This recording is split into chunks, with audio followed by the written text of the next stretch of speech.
Good morning, boys and girls. Today we're very, very fortunate to have with us Sergeant Otha Kelly.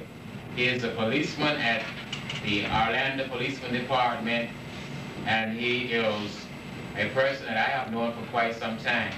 We're very, very fortunate to have Sergeant Kelly because, as you know, he lives right in our neighborhood, in our area, and I'm sure you see him daily. Maybe many of you didn't know what his job was. Maybe one day you would want to be a policeman, so this is one reason we brought Sergeant Kelly here, so he can tell you something about this job.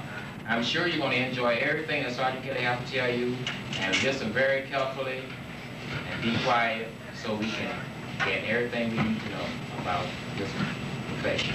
Sergeant Kelly. Thank you, Mr. Ivory. It's really a pleasure for me to be able to come and take some of your time to have you listen to me. I enjoy doing this because I look upon it as another part of being a policeman. As Mr. Ivy pointed out in his introduction, I represent the law enforcement aspect of your community. And to me, this is the greatest. You can do anything else you want, but you must have security. You must have safety. You must be able to sleep at night. You must be able to sit here in the classroom with some degree of safety in order for us to survive. And this is what I represent, that branch of your government that protects you. Most people think of jail. The moment the police is mentioned, they think about jail. And this is quite opposite. Sure, we do have the jail facilities. That's a part of it. But that is only for those people who will not conform to the rules of society. Living here is something like a basketball game. I know you can imagine a basketball game with no rules where you just go out there and do what you want. The result is bound to be a lot of confusion. So, as basketball or any other organized effort requires rules, so does society. And I'm the rule enforcer for you.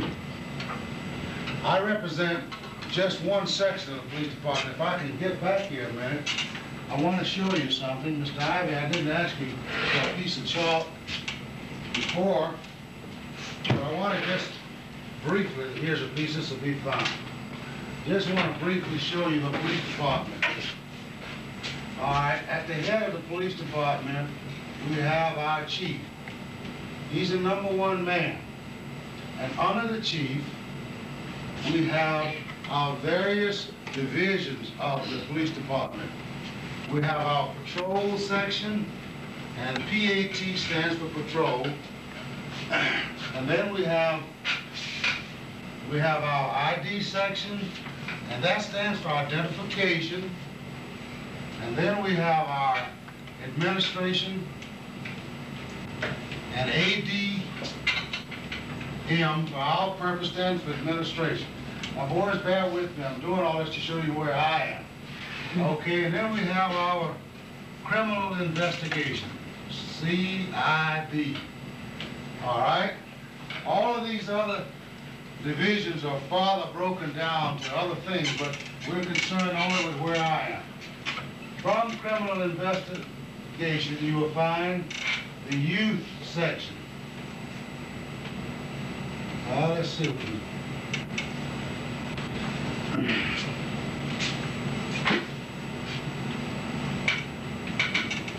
All right, now that's where I am. You see, I will give you a rough organization chart to show you where I serve. I serve in this section here, and this once was called a juvenile division. For you heard that old saying about a rose is a rose by any other name. Well, we still work juveniles regardless of what the name may be here. Juveniles are persons who are less than 17 years old and get in trouble with the law, either by taking something, fighting consistently, being incorrigible. Did you know it's against the law to disturb the classroom? If you get so bad here in class that you won't listen to the teacher, the principal, then they can call the police. That's our job, right? We are protecting those of students who want to learn from you. Okay, this is where I work. And it's a real satisfying experience to work with a young person, someone whose mind is not quite made up, is torn between the peer group and the parents. And finally you step in and you get the two together and you see them a week later and everybody is happy like the story's always in. They live happily ever after. It really makes you feel good because there you have made a real contribution to the family unit. Now, I would like to entertain some questions that you might have. I know there must be 1,000. I don't know how much time we have, but we'll start now. Let's start over here next to Mr. Ivory, and we'll come right around. And if I answer your question, if you leave your hand down, I'll go to the next person. All right, we'll take the young lady by the blackboard.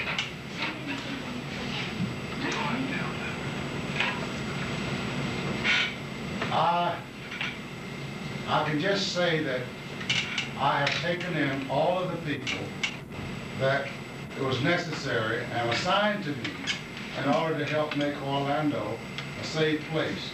The only way I could tell you the numbers would have to go around and look at the records that would be kept from the day I started up until today. Okay? All right? Yes, all police are armed. That's a good question. I think you probably heard some squawking, like something coming from under my coat. Well, what you was hearing was this little radio here. This is called a personally radio-equipped police system. Each police officer on duty has one of these. And those of us who are detectives or in plain clothes use the one with the little clip on the back, if you'll notice. And that just simply clips right over your belt and under your coat. And if it doesn't say anything, people will never know that you have it. However, it does startle you sometime when you see it.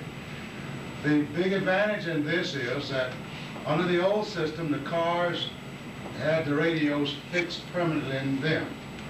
At that time, if you were out in the alley or somewhere and you were in a jam, you had to either holler real loud or just hope someone would come by and rescue you. But under the new PrEP system, this goes with you. If you chase somebody down the alley, you got this tape. You just take this and start talking it.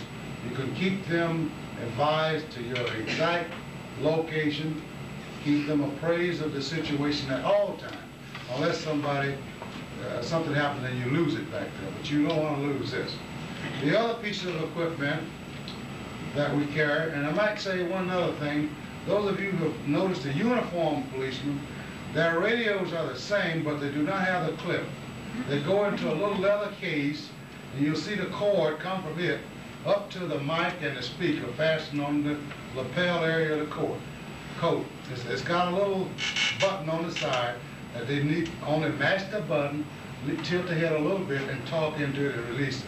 They talk and listen on that same one piece there. Okay?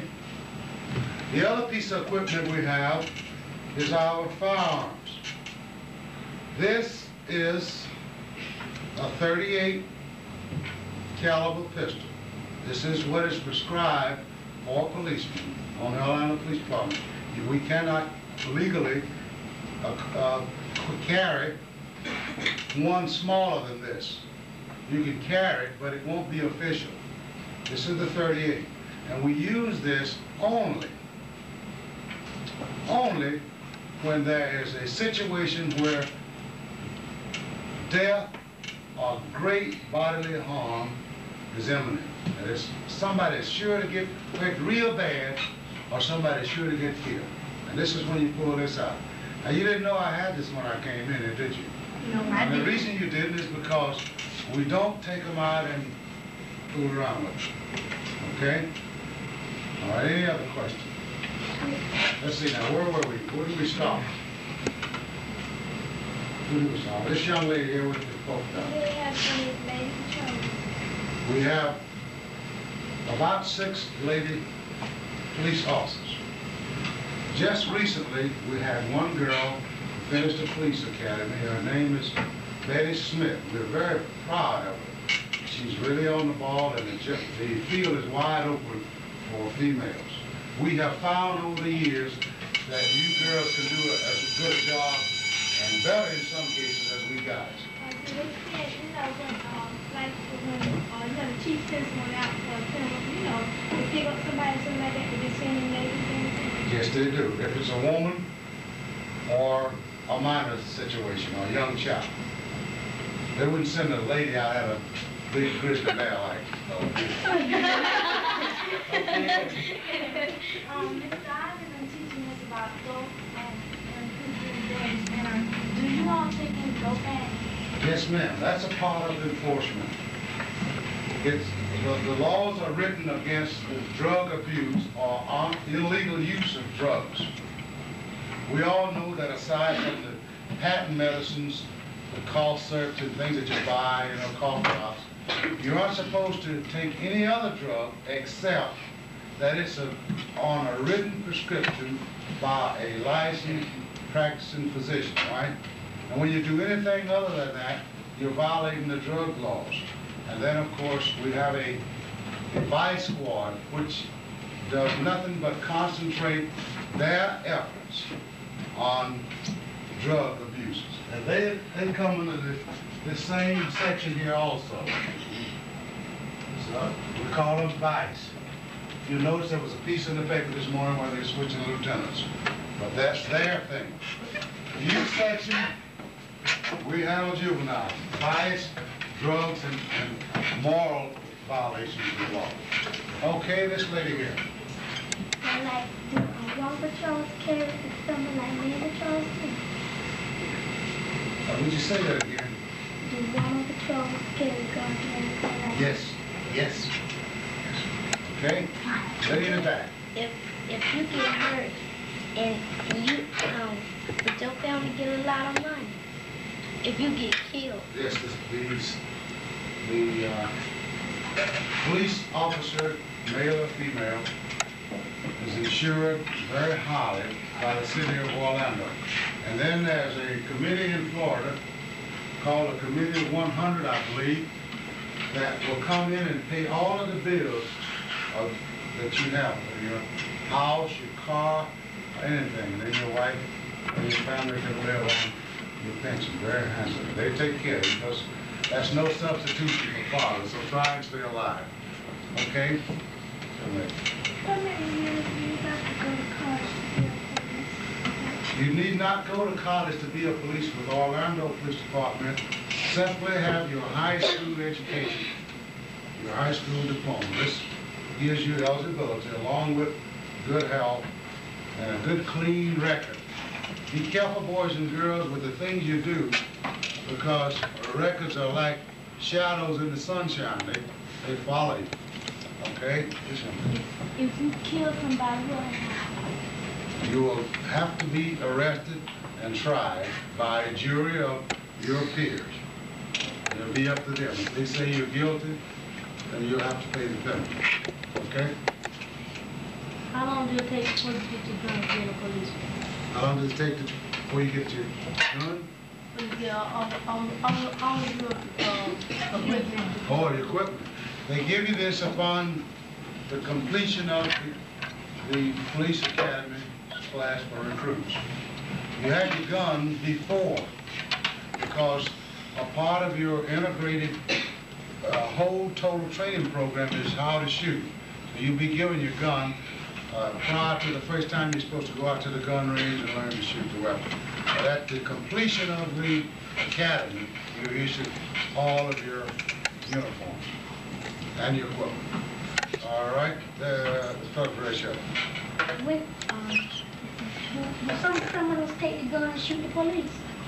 Yes, they do. That's usually a careless act on the part of a police.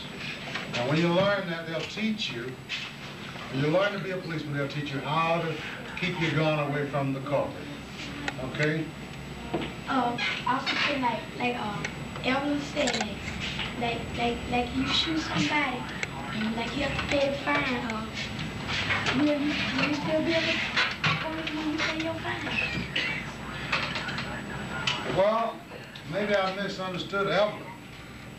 I thought she meant if she shot somebody. You meant if I, as a policeman, oh, well, now we can come back and talk to you some more as well as try and answer you. Excuse me. When a policeman shoots and hurts someone, his actions must be carefully gone over like nothing you've ever seen to make absolutely certain that he did not act unnecessarily.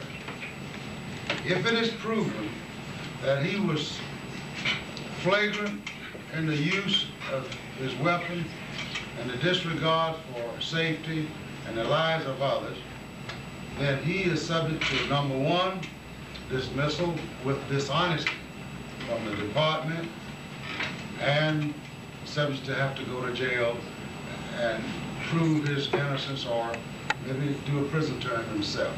The fact that you're a policeman does not mean that you just have a license to go out and shoot people. You must remember that policemen are human beings just like anybody else, and they do not and generally desire to hurt anybody. If there's a need to use the deadly weapon, which is your gun, as I said before, there must be a situation where someone is either going to get killed, somebody's life depends on your action, or great bodily harm will result if you don't use it, you see? And then, if you have to use it, depending on the circumstances, you do not shoot the person to kill him. You try to cripple him maybe by shooting him in the leg or in the arm or something like this. In other words, you want to use only that force that is absolutely necessary to bring the situation under control. Just because a guy's drawing a knife back to stab somebody doesn't mean that you have to shoot him right through the head. You could probably shoot him in the leg and he'd fall and that person can get away from him. You get up there and take the knife, send him to the hospital, he'd get well and go do his time. You see, you must do things that are so that you can live with it, because you have to go home and sleep at night without a conscience. Okay? Like if he had a knife, can you use a judo on it? If you can get a hold of him, you can use your judo. You got some handcuffs? I have handcuffs. I didn't show you that? No. You didn't think I had them? Well, No, you haven't. well, let me show you. See where they are? You only see one, don't you? But if I needed them, I just do like that, and there they are. You pull them off. No, they were between my body and my belt, just like that, see?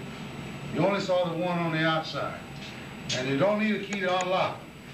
They continually, let's hold it up so you can see. See, they'll go right through.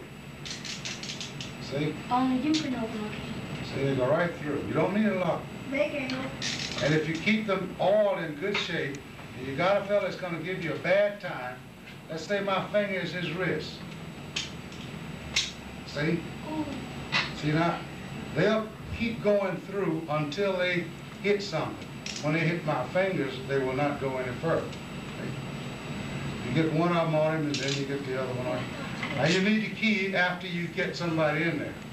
But until then, they just keep going through. Who keeps the key for it? You do? Yes. I have my key here on the ring. Although I kid some people that my key is at the police station, especially when young boys want to see it. I let them put them on. I say, uh-oh, we've got to go downtown. And their sergeant, the only man has a key. And you can imagine the expression on their faces when that's okay, let's see now. Let's don't go back around a second time. Let's try and get these people we did not hear from. All right, you got a question now? When do you have to use them? Handcuffs? The purpose of these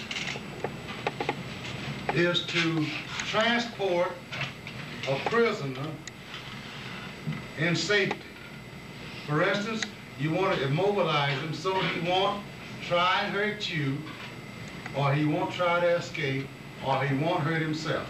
There are two ways to use these. You can handcuff both hands together in front of him, and then take his belt out of his loops run them between the two handcuffs and fasten the belt behind him. And then the belt is running right over the chain and his hands are kept this way. Or you can handcuff him behind him. And there's another way. Some people handcuff them between the legs. But then there are some guys that are limber enough to get their leg between their arms. This is only a precautionary measure. These are for transporting prisoners in safety. Okay? All right. You didn't ask me the question before? 6. 6 bullets in the gun. Okay? Which way is the best to go? Which way is the best to put the handcuffs on? Back. In the back. In the back. Well, they just move now. That depends. If you're going to ride a prisoner for 40 or 50 miles, it's awfully uncomfortable to have him sitting against his arms. If you're just going to walk him or ride him just from here somewhere downtown, I'd say yes, that's okay. But if you're going to ride him in a car, you maybe have to go to Gainesville and pick him up. I prefer to handcuff him here so he can sit back against the seat with as much comfort as possible for a prisoner to have. Yeah. Suppose somebody is got himself as a police and be taking them people and don't be taking them to the police station and kill them people. What happened to you?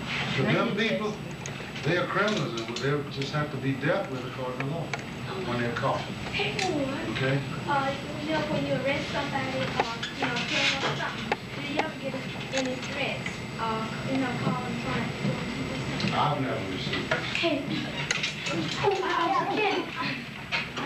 Matthew, you was arrested on Bobby, and she had her hand in the front with the hook, and you was walking in front of her, and you was walking in front of her, and she got away to hit you in the back, and can she run and get them off some kind of? Now, what would eliminate that danger? Training. Training. In a police academy, they would teach you to walk behind the prisoner. Keep him in front of him. That's why we take you to the police academy. Can't you know when you're walking up and when they walk up on you, kick? Well, you'd be careless if you let a prisoner get behind you. You ought to be kicked if you let him get behind you. I'm the same.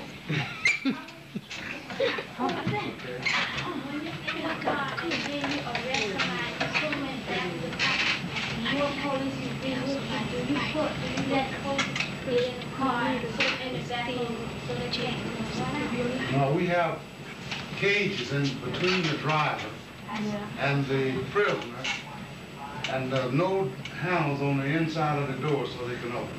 Once you put him in the back of the car and close the door, for all practical purposes, he is in jail.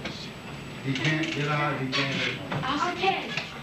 Now, let me try these two right here, and then we'll cut it. Okay?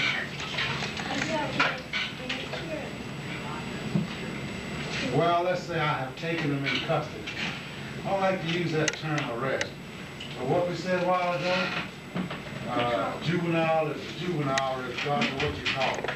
We take them in custody. And sometimes they do some pretty mean things to other people. Take the bicycles, break into your homes. So we have to take them into custody. Okay?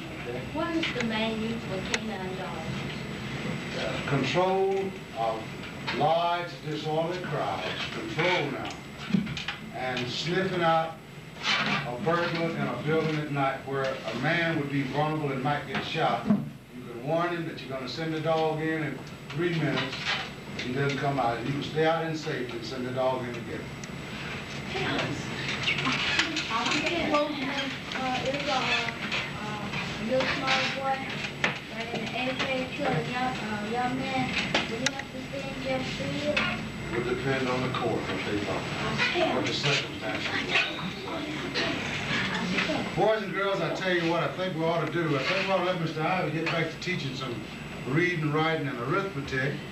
I want to say that the pleasure has really been mine to be here with you.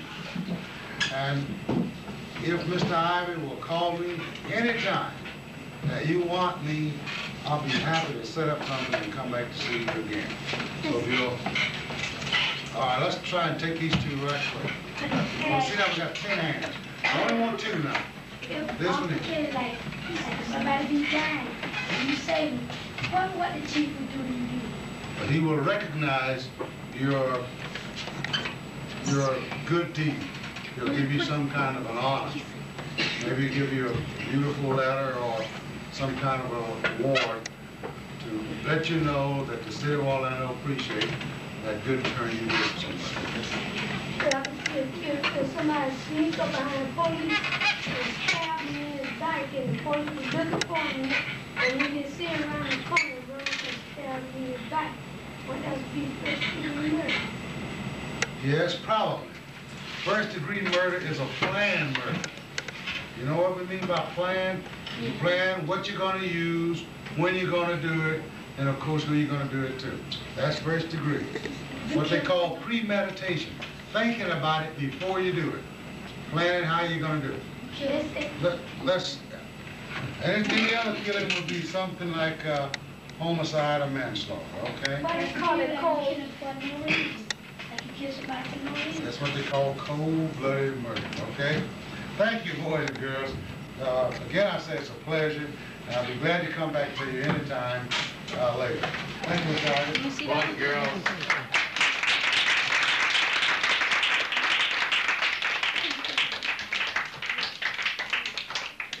Thank you very, very much, Dr. Kelly. We really have enjoyed you with us today. And we hope that anytime that you're in our area that you will drop by and keep these brothers straight for us. Thank you very, very much. Wait.